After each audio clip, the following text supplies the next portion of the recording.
नमस्कार, मैं श्यामगिरी। आप देख रहे हैं टीवीसीएन न्यूज। टीवीसीएन न्यूज में आप सभी दर्शकों का स्वागत है। नीतीश नायडू मिलकर मोदी को सबक सिखाएंगे और कॉकरोच जनता पार्टी सीजेपी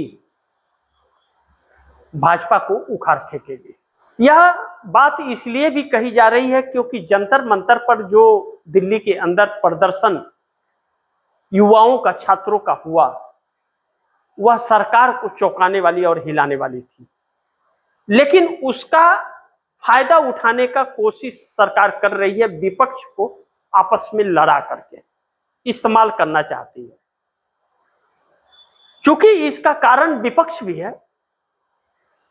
आम आदमी पार्टी, जो भारतीय जनता पार्टी की बी टीम कही जाती है, और कांग्रेस जो मुख्य विपक्षी पार्टी है देश की, इन दोनों में वार शुरू हो गया। क्योंकि अरविंद केजरीवाल भारतीय जनता पार्टी के पक्ष में माहौल बनाने के लिए जाने जाते हैं, इसीलिए तो बी टीम कहे जाते हैं। अब कांग्रेस ने एक बी टीम का नारा दिया तो इसने लपेट लिया। इवेंट बाज अरविंद केजरीवाल मोदी से भी बड़े हैं, लेकिन उनसे भी बड़ा अभिजीत निकल गए कॉकरोच जनता पार्टी के। आम आदमी पार्टी से ही निकले हुए हैं, वो आम आदमी पार्टी के ही निकले हुए हैं, उन्हीं के बीज हैं। अब ऐसे में इसका क्या होगा? राजनीतिकरण होगा या वाकई इसी प्रोटेस्ट के साथ खत्म हो जाएगा, यह तो वक्त बताएगा। लेकिन इस आंदोलन ने शिक्षा मंत्री धर्मेंद्र प्रधान का इस्तीफा मांगा। अब चंद्रबाबू नायडू, जो मौसम वैज्ञानिक कहे जाते हैं, वह भाप गए। जो इस आंदोलन से निष्कर्ष निकला यह कि यह पार्टी राजनीतिक बनेगी नहीं बनेगी, वह तो बात की बात है। इतना आसान नहीं है राजनीतिक पार्टी बन करके और खड़ा हो जाना। वह दिन लत गए। जो अरविंद केजरीवाल कांग्रेस के वोट बैंक पर बैठ गए, वह एक प्री प्लान था। लेकिन चंद्रबाबू नायडू यह तो भाप गए कि युवाओं के अंदर आक्रोश जो है वह बहुत काफी है, बेरोजगारी को लेकर और पेपर लीक को लेकर के, यह भाप गए। एक झटके में उन्होंने इस आंदोलन को समर्थन कर दिया और समर्थन करके नरेंद्र मोदी से पीछा छुड़ा दिया। यानी कि मोदी का साथ छोड़ करके नायडू ने उन बच्चों को, जो सीजेपी कॉकरोच जनता पार्टी के नाम से आंदोलित हैं, उनको समर्थन कर दिया। यह सोचते हुए कि यह आंदोलन अगर भड़का और आंध्र प्रदेश में हुआ तो चंद्रबाबू नायडू को बचने का रास्ता होगा कि हम तो आपको समर्थन कर रहे हैं, आपकी मांग के साथ हम भी तो करें। अब इसका असर क्या पड़ेगा आने वाले दिनों में, यह पता चलेगा। लेकिन दूसरी तरफ नीतीश कुमार भी बिहार के अंदर खेल ही खेल रहे हैं। या हम यह मान लें कि नीतीश नायडू दोनों मिलकर खेल रहे हैं। नीतीश कुमार बिहार के अंदर तमाशा देख रहे हैं और सम्राट चौधरी, मुख्यमंत्री सम्राट चौधरी और लालू यादव का परिवार आपस में लड़ झगड़ रहा है और ड्रामा कर रहा है। खूब हाई वोल्टेज ड्रामा चलता रहा, पूरा दिन चलता रहा, राउडी आवास को खाली कराने को लेकर के। राउडी आवास तो अभी तक खाली नहीं हुआ है, लेकिन सिक्योरिटी, सुरक्षा व्यवस्था लालू प्रसाद यादव परिवार का हटा लिया गया है और एक दो हवलदार दिए गए थे तो उसको लालू परिवार ने वापस कर दिया। अब इन सभी के बीच सम्राट चौधरी सरकार बड़ी मुश्किल में फंस गई है।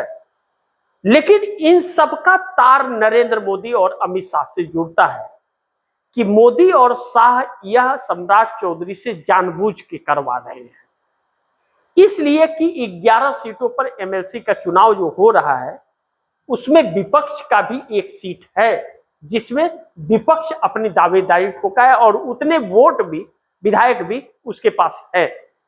ऐसे में भारतीय जनता पार्टी ने भी उस पर प्रत्याशी खड़ा किया है। क्यों किया? टांग क्यों अड़ाने गई? नहीं अड़ाना चाहिए था। लेकिन डरा धमका करके विपक्ष का वोट लेकर के वह उस सीट को लेना चाहती है। इसलिए लालू प्रसाद यादव परिवार का और तेजस्वी यादव का ध्यान उधर भटकाना चाहती है, सुरक्षा व्यवस्था और आवास खाली कराने के चक्कर में। अब नीतीश कुमार इस षड्यंत्र में शामिल हैं या नहीं है मैं नहीं जानता। वैसे ऐसे षड्यंत्र करके नीतीश कुमार सीटें नहीं जीता करते। नीतीश कुमार 5 सीटों पर लड़ रहे हैं और 5 सीटों पर उनकी व्यवस्था परफेक्ट है। उसके बाद कौन क्या कर रहा है उससे उन्हें मतलब ही नहीं है। अब इसे इस तरह से देखा जा रहा है। इन सभी चीजों के बीच इंडिया गठबंधन की बैठक 8 जून को जो दिल्ली में होने वाली है, ममता बनर्जी के आग्रह पर बैठक बुलाई गई थी। इसमें डीएमके अलग हो गई और आम आदमी पार्टी अलग हो गई। ऐसे में ममता बनर्जी ने जब आग्रह किया था तो उस समय ममता बनर्जी की टीएमसी टूटी नहीं थी, एकजुट थी। लेकिन अब ममता बनर्जी की टीएमसी टूट गई है, तो इस इंडिया गठबंधन का कोई मतलब होगा या फिर इंडिया गठबंधन खत्म होने का ऐलान आधिकारिक तौर पर 8 जून को हो जाएगा, यह देखना बड़ी महत्वपूर्ण होगा। लेकिन राहुल गांधी ये इंडिया गठबंधन रहे या न रहे इसकी बात ही नहीं कर रहे। वह तो कांग्रेस एकल चलो की राह पर अपना रही है। इन क्षेत्रीय दलों को कांग्रेस की जरूरत है, कांग्रेस को इन क्षेत्रीय दलों की जरूरत नहीं है, क्योंकि इनको तो भारतीय जनता पार्टी ही तोड़ मरोड़ कर खत्म कर देगी। यह बात मैं नहीं, यह बात एनडीए गठबंधन में के शिवसेना महाराष्ट्र के उसके वरिष्ठ नेता अब्दुल सत्तार का यह कहना है कि भारतीय जनता पार्टी गर्दन मरोड़ करके खत्म कर देगी अगर भारतीय जनता पार्टी के साथ रहे तो।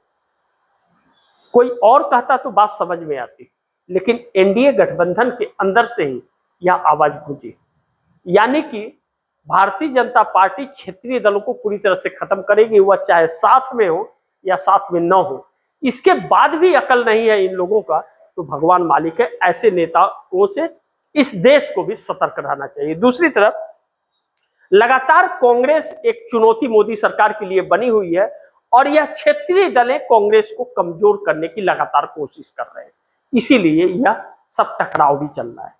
बाकी इस देश के बेरोजगारी के मुद्दे हों, चाहे वह पेपर लीक के मुद्दे हों, चाहे अर्थव्यवस्था के मुद्दे हों, शिक्षा और स्वास्थ्य का हो, कांग्रेस के अलावा कोई दल उठाता हुआ नजर नहीं आया। सिर्फ वह अपने अपने क्षेत्रों में डफली बजा रहे हैं। देखना यह होगा कि नीतीश नायडू यह दोनों मिलकर क्या यह भी दोनों मोदी सरकार के साथ खेल तो नहीं खेल रहे हैं, क्योंकि अगर यह खेल खेल रहे हैं जैसा चंद्रबाबू नायडू पलटे हैं तो फिर मोदी के लिए बड़ी भारी पड़ जाएगा। और मोदी इस बात को जानते हैं, इसीलिए मोदी टीएमसी ममता बनर्जी और डीएमके स्टालिन को अपने साथ जोड़ने का रास्ता तलाश रहे हैं और इन लोगों पर डंडा बजा रहे हैं। बाकी इंतजार कीजिए, सब कुछ देश के सामने आ जाएगा। आप दर्शकों की क्या राय है, क्या सुझाव है, कमेंट बॉक्स में जरूर दीजिएगा।